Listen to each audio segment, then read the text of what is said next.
HOOAH! Hi everyone, Bandanner here, and welcome to a third US Armoured deck build for a 1v1 deck. Yes, very unusually for me, I'm going to do a 1v1 deck build. I've been playing a little bit more 1v1, and I thought, US 3rd Armoured, I haven't built a deck for them for a while. Why don't we, rather than build a team play deck, actually build one focused around 1v1 and the tactics you may use in a 1v1? Because it's different.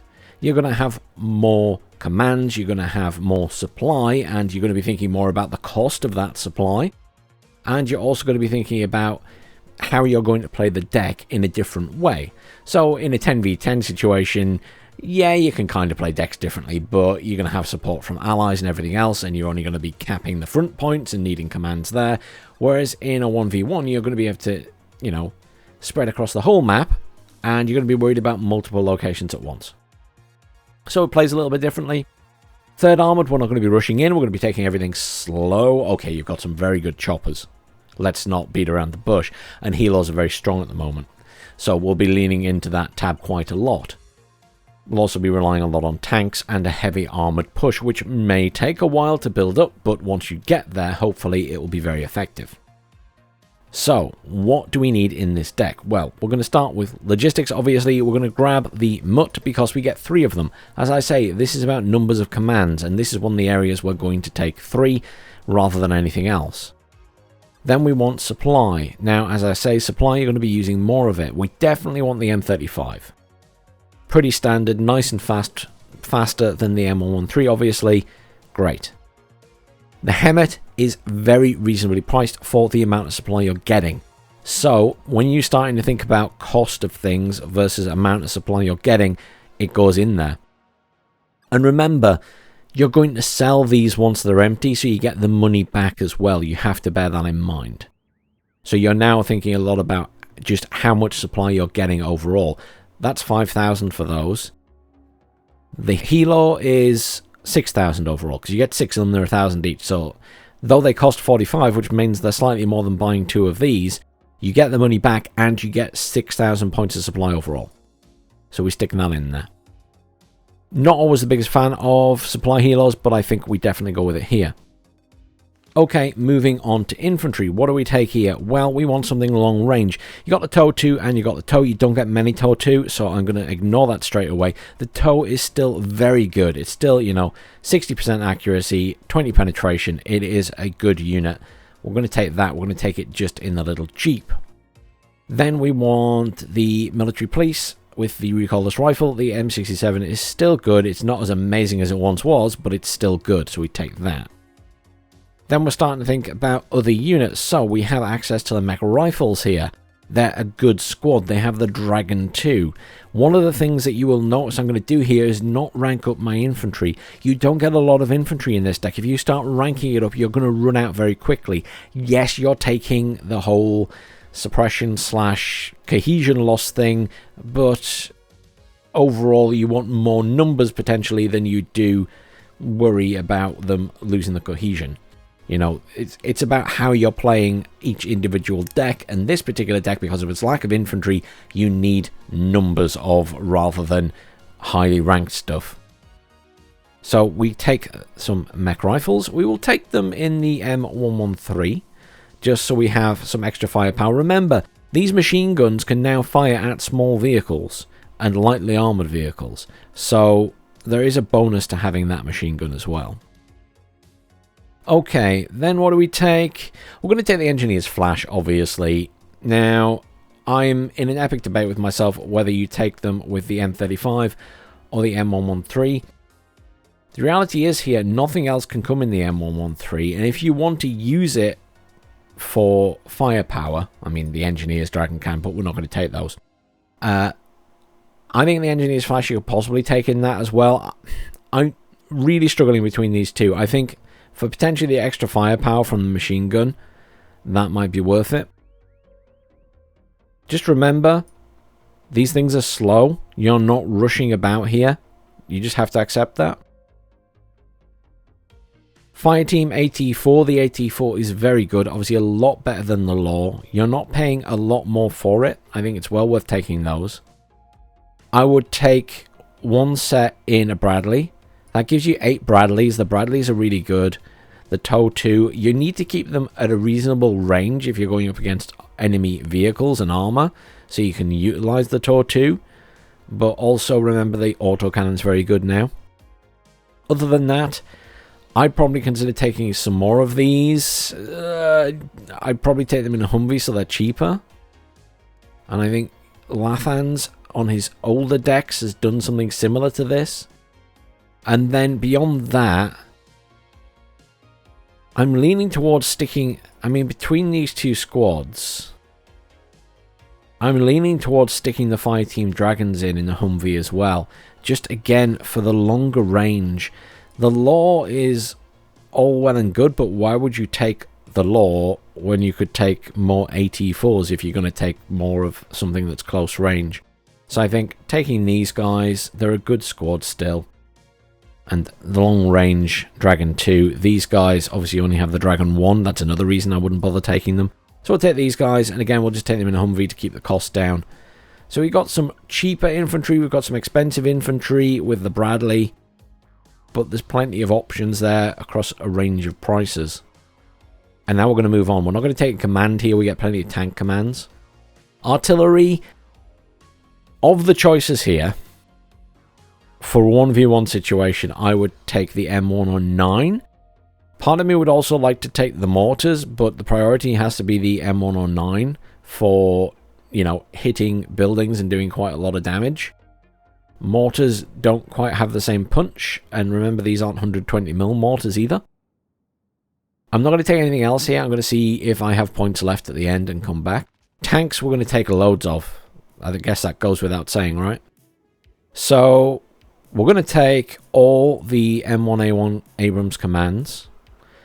And we're going to take some M1A1s. And we're going to rank them up. That's 8 M1A1s, 10, 12 M1A1s of some kind or another. We'll take the command HA. And then we rank up the HA and we take 1, and I seriously don't know whether to take more of those. So Lathan's doesn't. And do I put my faith in Lathan's that I only need 1? The reality is the M1A1 is very good. There's no getting around it. It is a very good tank. The HA is a nuisance to deal with. But is it going to be a nuisance in a 1v1 where people know what they're doing? I'm not sure is the answer to that. So at the moment, I'm going to leave it there and move on. And again, if I have points left, there's a 2 activation point slot there. I'd be tempted to potentially take either more M1A1s or possibly another HA. But I will come back. Recon, you don't have any GSR in this deck, which is a shame. We take our scouts, we take them in a little Jeep with Recon. So basically you're getting 18 Recon units instead of just 1. We take the Bradley because the Bradley is always a very good recon unit. Other than that, I guess you take a chopper. Kiowa's very good, but it's very expensive. The rocket... I'm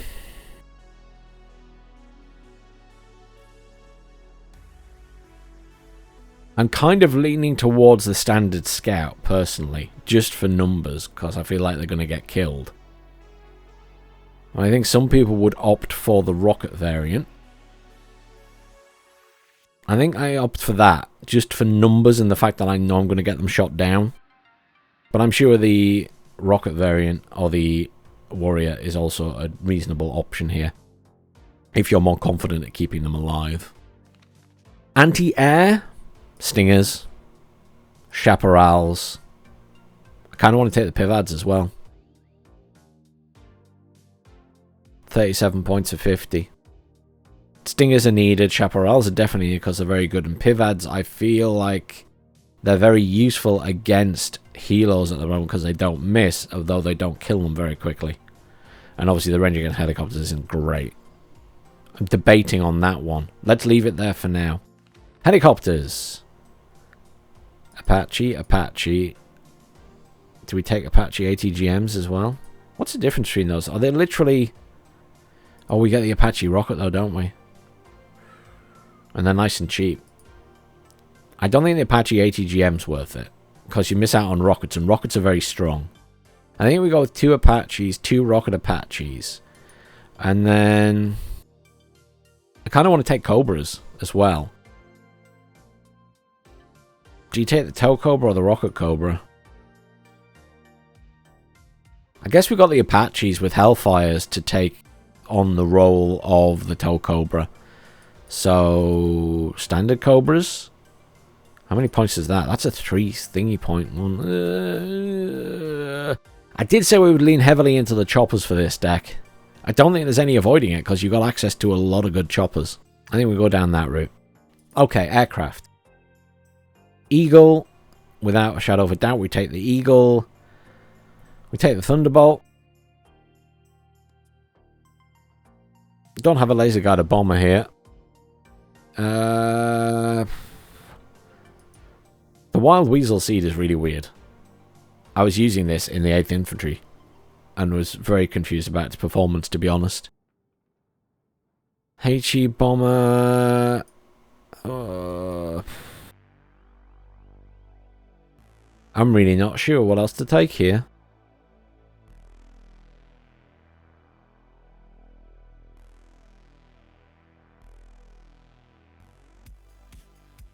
Two cluster bombs, napalm. Small HE bombs is the issue. I was using this thing, but the bombs are so small it wasn't doing a lot.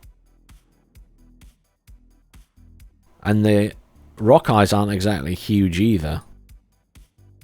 Napalm's a bit bigger. I guess you get a lot of clusters with that for carpet bombing. I'm kind of tempted to take more Eagles here to help with air control. Maybe that's the wrong thing to do, I'm not sure. And that's actually filled up the deck now, hasn't it? That's my 50 points. But I kind of feel like I don't have amazing long-range anti-air, so having multiple sets of Eagles is beneficial if I want to control the air. And none of the bombers are amazing here. Let's go with that. So logistics I'm happy with. Let's have a quick recap. Muck Command, supply from the M35, the Hemet and the supply chopper. Infantry, ITO, military police, mech rifles, engineers flash, fire team 84, fire team 84 and fire team Dragon. The only one I'm dubious about is the fire team Dragon. Because we have the Dragon from the mech rifles, but the mech rifles are a lot more expensive. I'm umming and ahhing over that and whether I would just take more fire team 84. But I guess we try it as it is, and then we can always change it later. I'm not sure. Artillery. I don't have enough points to get anything else here. And the M109 has to take priority for the damage it can dish out. So I leave it at that. In this situation, it's better than mortars. Tanks. The HA is because Lathans only takes 1 HA. And I mean, it is a scary tank. It is a very expensive scary tank. But the M1A1 is really good anyway. And I sort of am debating in my head whether you need a HA here or if you just take another M1A1. I'm not sure. I'm genuinely not sure. I think I leave it for now and see if I'm utilizing it. If I'm not, I'm going to take that out and just take some more M1A1s. What does everyone else take for a third armoured 1v1 deck? Do you lean into the HAs or do you just ignore them completely? Because you get so many M1A1s. Do you need the HAs? Genuinely curious. Recon, Scouts, they're my go-to anyway. The Bradley I always take no matter what the deck is because it's very good.